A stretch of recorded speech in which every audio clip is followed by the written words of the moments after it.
Assalamualaikum warahmatullahi wabarakatuh. Salam sejahtera untuk kita semua. Perkenalkan, saya Dr. Danu Eko Agustinova, SPD MPD, dosen pada program studi pendidikan sejarah Fakultas Ilmu Sosial dan Ilmu Politik Universitas Negeri Yogyakarta.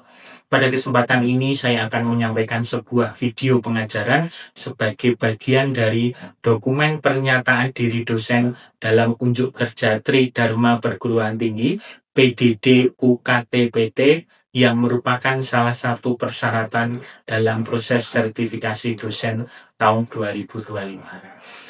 Deskripsi mata kuliah ini yang saya ampu adalah strategi pembelajaran sejarah dengan kode PSE 6202. Mata kuliah ini merupakan mata kuliah wajib dalam kurikulum program studi pendidikan sejarah dengan bobot 2 SKS dan diberikan pada semester genap. Selama 16 kali pertemuan, mahasiswa akan diajak untuk mendalami prinsip-prinsip pengembangan strategi pembelajaran sejarah secara konseptual maupun praktikal. Mata kuliah ini bertujuan untuk membekali mahasiswa dengan pemahaman mendalam mengenai konsep, pendekatan, metode, teknik, dan strategi pembelajaran sejarah dengan merespon perkembangan ilmu pengetahuan dan teknologi saat ini. Mahasiswa diharapkan mampu merancang dan menerapkan strategi pembelajaran sejarah yang aktif, kreatif, inovatif, menyenangkan, memerdekakan, serta relevan dengan kebutuhan peserta didik abad 21. Dalam proses pembelajaran, digunakan berbagai metode seperti ceramah, interaktif, diskusi, studi kasus, observasi lapangan ke sekolah, serta praktik mengajar atau simulasi mengajar. Evaluasi pembelajaran dilakukan untuk kombinasi penilaian kognitif dan partisipatif, termasuk kuis, tugas individu dan kelompok, presentasi dan serta proyek berbasis tim. Kemampuan yang diharapkan atau capaian mata kuliah CPMK, satu, menguasai prinsip-prinsip pengembangan bahan ajar dan media pembelajaran sejarah sehingga mampu merancang media dan materi ajar yang kontekstual dan menarik bagi peserta didik.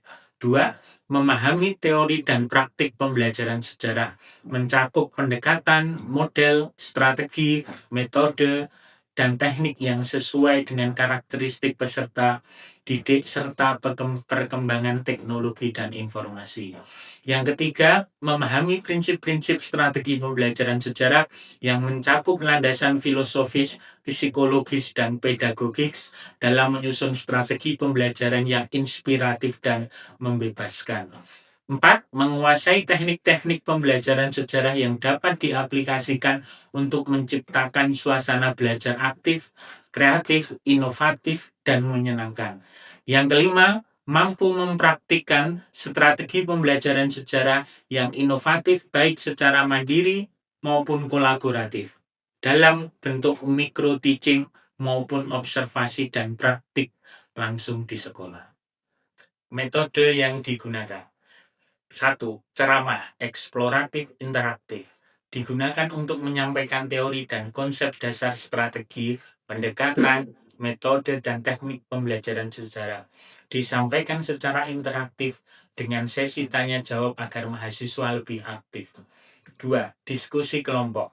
Mahasiswa berdiskusi secara berkelompok untuk mengeksplorasi penerapan berbagai strategi pembelajaran sejarah yang aktif, inovatif, dan menyenangkan. Ketiga, demonstrasi. Dosen atau mahasiswa menunjukkan cara penerapan teknik atau strategi pembelajaran tertentu secara langsung. Keempat, role playing. Mahasiswa bermain peran sebagai guru dan siswa dalam skenario pembelajaran sejarah tertentu. Metode ini membantu mengasah keterampilan komunikasi, pengelolaan kelas, dan pengambilan keputusan dalam konteks mengajar. Kelima, eksperimen atau praktik mengajar micro teaching. Mahasiswa merancang dan mempraktikkan strategi pembelajaran sejarah secara langsung melalui simulasi di kelas sebagai latihan sebelum praktik lapangan. Keenam, observasi lapangan, kerja lapangan. Mahasiswa mengamati langsung pembelajaran sejarah di sekolah untuk menganalisis, mengimplementasi strategi pembelajaran yang digunakan oleh guru. 7. Tugas kerja mandiri dan proyek kolaboratif. Evaluasi dilakukan melalui tugas individu dan kelompok seperti studi kasus, pembuatan desain pembelajaran, laporan observasi, dan proyek pengembangan media atau strategi pembelajaran. Kedelapan, kuis digunakan sebagai evaluasi formatif untuk mengukur pemahaman mahasiswa terhadap materi yang telah dibahas dalam perkuliahan.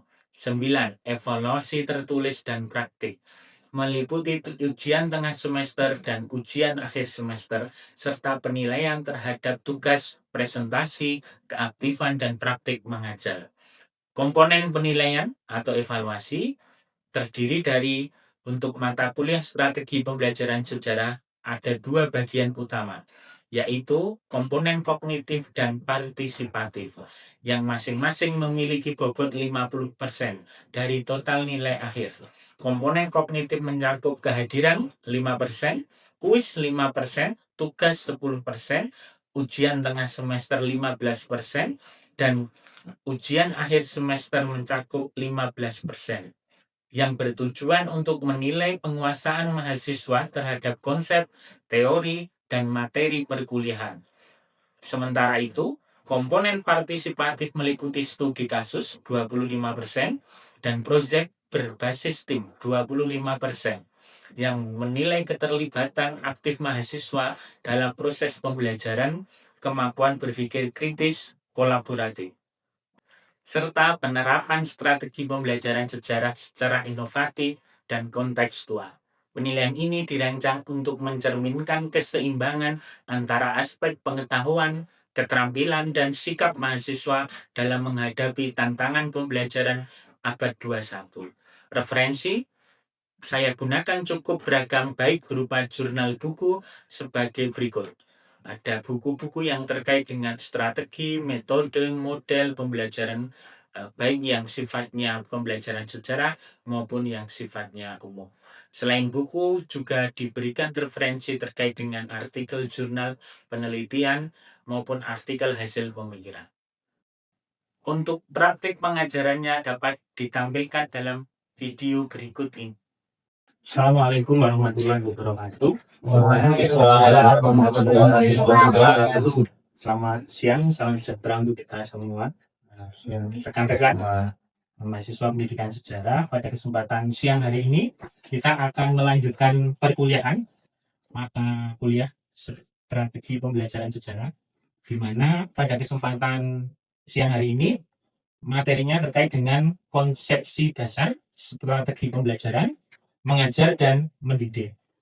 Sebelum kita mulai, marilah kita berdoa terlebih dahulu. Berdoa menurut agama dan keyakinan kita masing-masing. Berdoa, dipersilakan. Terima kasih.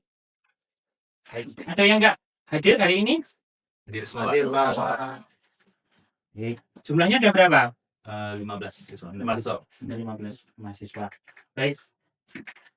Minggu kemarin apa yang kemudian kita sudah belajar terkait dengan apa? Tentang bagaimana cara merancang suatu pembelajaran gitu, Pak. Mas Ardiansa, bagaimana merancang suatu pembelajaran? Mas Eja? Bagaimana bagaimana kita belajar itu, kita bukan hanya transfer of knowledge tapi transfer of value, seperti itu, Pak. Baik, terima kasih. Oke, kita lanjutkan terkait dengan konsepsi dasar strategi pembelajaran, mengajar, dan mendidik. Oke, rekan-rekan, ketika melihat dua gambar ini, gambaran rekan-rekan seperti apa? Yang nomor 1 dan nomor 2. Ini gambaran dari situasi pembelajaran di sekolah menengah ke atas yang sering kita jumpai ya, apalagi ketika dengan pembelajaran sejarah. Mas Yesta, bisa dideskripsikan?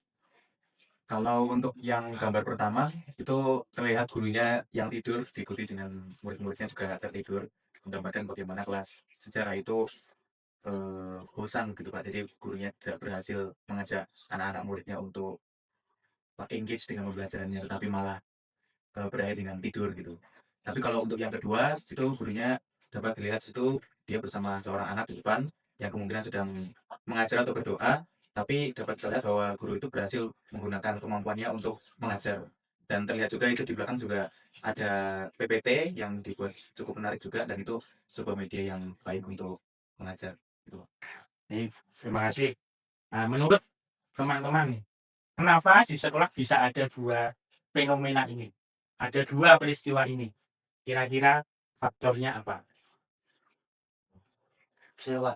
Oke, masih ada lagi. Mungkin cara mengajar gurunya Pak, menarik atau tidak begitu Pak? Menarik atau tidak? Berarti itu terkait dengan Guru, guru dan siswa. siswa dan apa? Kita sebut dengan apa? Medianya. Kemudian Kompetensi gurunya, kompetensi gurunya, metode pembelajarannya. metode pembelajarannya, dan apa? Sesuai dengan mata kuliah ini, Strategi pembelajaran. strategi pembelajaran. Baik, setelah tadi kita melihat dua gambar yang sering kita jumpai ketika ada di sekolah, sehingga salah satu permasalahan adalah terkait dengan strategi pembelajaran guru. Apalagi dengan pembelajaran sejarah yang memang materinya, muatannya adalah banyakkan terkait dengan cerita dan peristiwa masa lalu. Inilah pentingnya strategi pembelajaran. Mengajar itu bukan cuma menyampaikan materi dan mendidik juga lebih dari sekedar memberi nilai. Hari ini kita akan belajar bersama tentang 3 hal penting: strategi pembelajaran, mengajar, dan mendidik. Pembelajaran, mengajar, dan mendidik merupakan 3 aspek utama dalam proses pendidikan yang saling terkait. Pemahaman yang baik terhadap ketiganya membantu guru merancang proses belajar mengajar yang efektif dan bermakna. Definisi pembelajaran. Pembelajaran adalah proses interaksi antara peserta didik dengan pendidik dan sumber belajar dalam satu lingkungan belajar. Proses ini bertujuan untuk mencapai perubahan perilaku, pengetahuan, keterampilan, sikap, dan nilai pada peserta didik. Jadi seimbang ya, pengetahuannya berubah, keterampilannya juga berubah, sikap dan nilai. Jadi 3 komponen itu yang perlu teman-teman perhatikan. Ciri-ciri pembelajaran. Besok kalau yang di sini kan besok akan menjadi guru, minimal akan praktek kependidikan. Perhatikan 4 hal ini sebagai salah satu ciri dari pembelajaran. 1. Terencana dan terstruktur, melibatkan aktivitas peserta didik secara aktif, berorientasi pada pencapaian tujuan pembelajaran, berlangsung dalam konteks sosial dan lingkungan belajar. Kira-kira pengalaman rekan-rekan ketika dulu SMA, aspek mana yang masih kurang? Kira-kira, kalau ini kan punya pengalaman sendiri-sendiri ya, pribadi ini, Mbak siapa namanya? Diva. Mbak Diva, kira-kira apa? Yang dari 4 ini apa? Yang nomor 2. Melibatkan aktivitas peserta didik secara aktif. Oke. Mbak siapa namanya? Asesnya. Mbak Saskia apa? Kalau saya yang nomor 4. Nomor 4 langsung dalam konteks sosial dan lingkungan belajar. Ini gimana kalau konteks nomor 4 itu? Pengalamannya Mbak Saskia. Jadi kayak selama pembelajaran itu nggak ada pengalaman yang bisa disalurkan di dalam lingkungan sosial dengan baik gitu. Jadi cuma ada di dalam kelasnya aja tuh. Yang memang perlu diperhatikan adalah aspek penting dalam mengajar. 1. Guru berperan sebagai fasilitator dan pembimbing, bukan hanya sebagai penyampai materi. 2. Mengajar melibatkan pengaturan lingkungan belajar, interaksi antara siswa, guru, dan sumber belajar. 3. Tujuan mengajar adalah membantu siswa memahami materi, mengembangkan potensi menghadapi tantangan kehidupan sehari-hari. Jadi, mengajar adalah proses yang terencana dan terarah untuk menciptakan situasi belajar yang efektif, di mana guru memfasilitasi dan membimbing siswa agar terjadi perubahan pengetahuan, keterampilan, dan sikap. Nah, sekarang menurut rekan-rekan, kalau melihat karakteristik pembelajaran sejarah, bagaimana strategi mengajar yang efektif? Iya, Mas Kalau Adi. dari saya mungkin diubah tuh cara penyampaian materi ya Pak. Mungkin kan kalau saya belajar dari sekolah dulu tuh hanya menyampaikan secara bercerita, jadi kayak textbook ya Pak. Jadi kita nggak perlu misalkan bisa baca sendiri. Jadi lebih senang kalau misalnya sambil dicontohin. Kalau misalnya kita kayak ikut dibikin seakan-akan kita adalah seorang sejarawan atau kita seakan-akan orang yang terlibat pada peristiwa itu. Mungkin lebih seringnya. Mungkin bermanfaat segitu. Oke, terima kasih. Jadi tadi ya melibatkan dalam berbagai aktivitas bermain peran, kemudian studi field trip ya, studi lapangan itu bisa juga dilakukan sebagai alternatif. Walaupun juga dengan metode-metode itu juga nanti waktu juga akan banyak yang kemudian tersita. Tapi kemudian teman-teman sebagai calon guru tentu bagaimana mensiasati itu. Materinya tersampaikan, tetapi juga bermakna kepada para siswa atau peserta didik.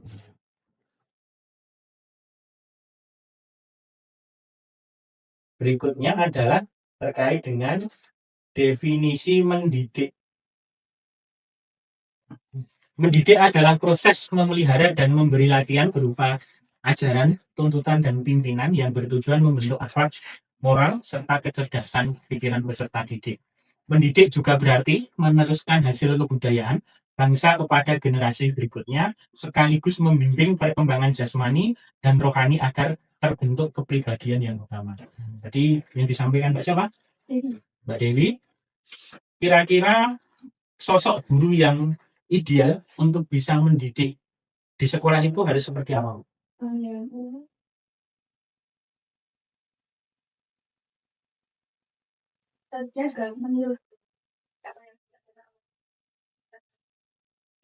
Jadi memang kita itu kan butuh keteladanan ya, contoh ya, yang kemudian dilakukan.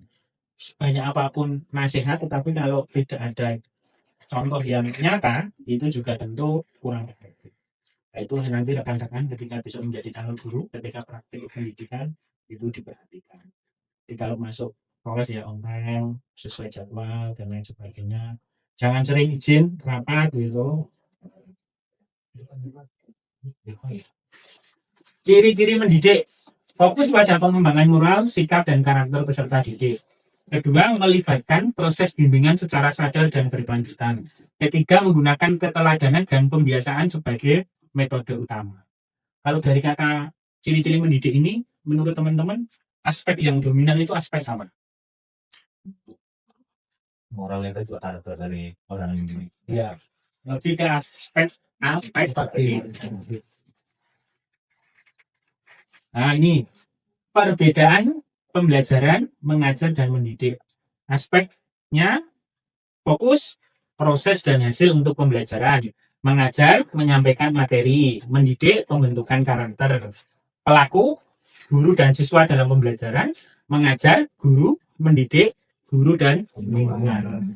Tujuan pembelajaran itu kompetensi, mengajar pemahaman, mendidik moral dan sikap. Jadi ini hal yang terkait rekan-rekan semuanya.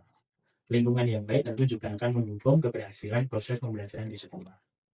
Karena kan banyak orang tua itu yang menyerahkan semuanya itu kepada sekolah. Di lingkungan keluarga itu juga penting. Bagaimana rekan-rekan tahu sudah selesai mengerjakan skripsi cum laude, tetapi tiba-tiba terjun dari jembatan. Itu dari kampus yang bagus di Solo ya. Ada yang nggak tahu infonya? Mas Haji tahu nggak? Nah, ada kasus begini gitu karena stres. Ya, kita menyebutnya adalah bipolar ya. Ya, bipolar itu kan tiba-tiba sedih, tiba-tiba itu padahal masih cerdas loh, sudah selesai dan dari kampus yang favorit, tapi meninggal. Belum. Jadi mental SD itu betul sadar.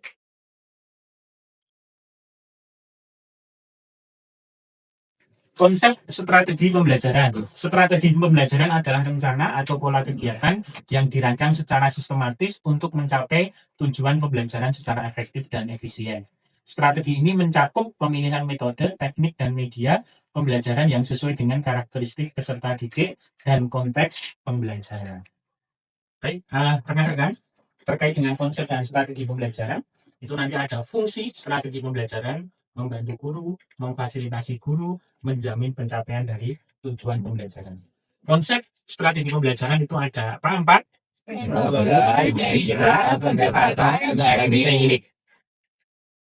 Metode pembelajaran nanti ada ceramah, diskusi, demonstrasi, studi kasus. Boleh, namanya guru sejarah itu ceramah itu boleh. Yang penting porsinya sewajarnya. Media ada visual, audio visual, digital. Rekan-rekan yang sering menemui itu di apa? Jenisnya. Itu media. Visual. Nah, karena teman-teman ini Gen Z harus kemudian besok terbiasa dengan digital. Pilih yang mana yang bisa teman-teman hasilkan. Pendekatan pembelajaran jenisnya banyak sekali. Tinggal dipilih bisa bergantian pada waktu-waktu tertentu yang digunakan yang sesuai dengan materi itu apa bisa digunakan. Teknik pembelajaran ada ceramah sampai kemudian pembelajaran berbasis teknologi bisa dipakai oleh rekan-rekan semua. Oke.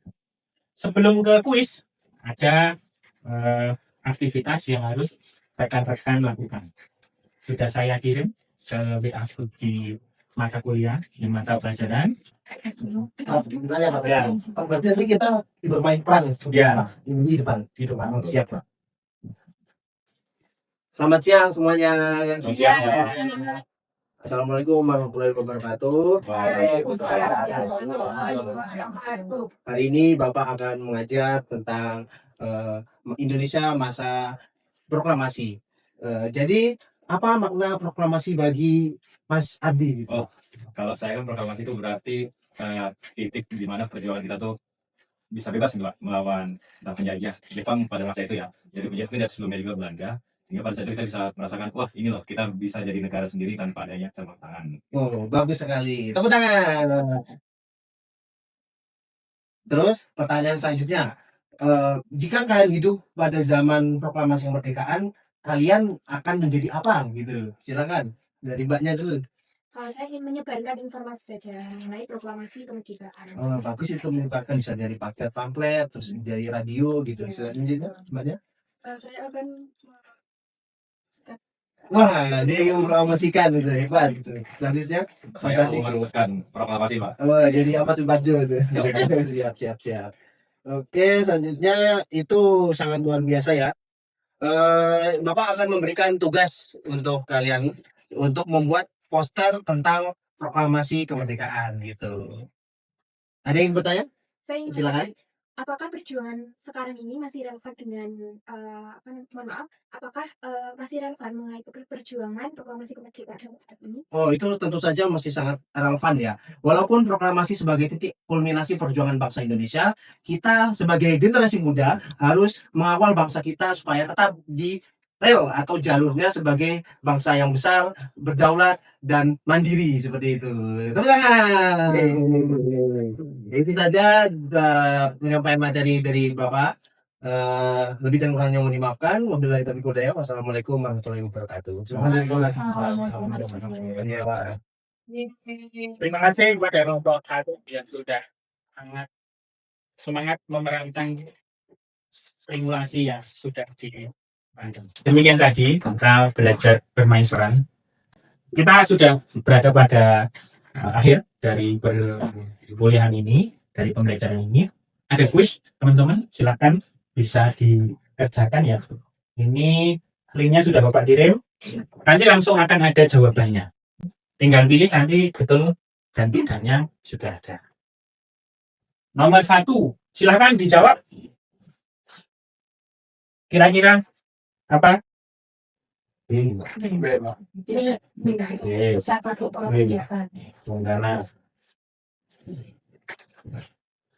Berikutnya 2.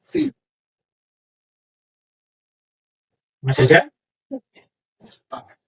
Ya.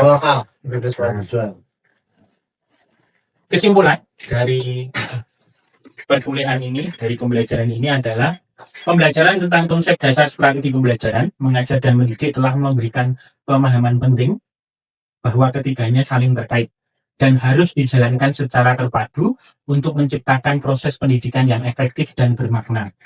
Guru tidak hanya berperan sebagai penyampai materi, tetapi juga sebagai pendidik yang membentuk karakter serta perancang strategi pembelajaran yang tepat, sesuai dengan kebutuhan peserta didik.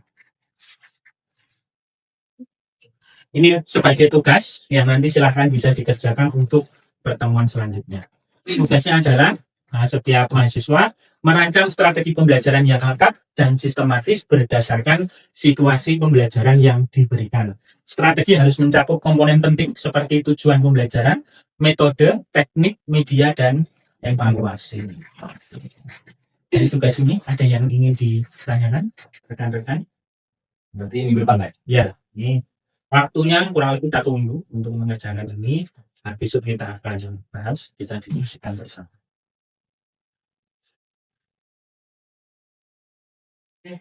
Kita sudah berada pada akhir perkuliahan. Sebelum Bapak akhiri, ada yang ingin ditanyakan terlebih dahulu? Silakan. Mas Haidar, kira-kira refleksi dari perkuliahan ini apa? Mas Haidar? Menurut saya bahwa mengajar dan mendidik adalah satu kesatuan yang utuh dan merupakan transfer of knowledge dan transfer of value yang saling berkaitan. Jadi guru harus memiliki dua komponen tersebut dan tidak menyepelekan salah satu dan harus menyesuaikan dengan kebutuhan siswa masa kini. Seperti itu. Ya, karena waktu juga sudah berakhir, karena rekan-rekan masih ada perkuliahan di mata kuliah yang lain, marilah kita akhiri perkuliahan kita pada kesempatan siang menuju sore dengan berdoa menurut agama dan keyakinan kita masing-masing. Berdoa dipersilakan. Terima kasih. Selamat sore. Assalamualaikum warahmatullahi wabarakatuh. Waalaikumsalam.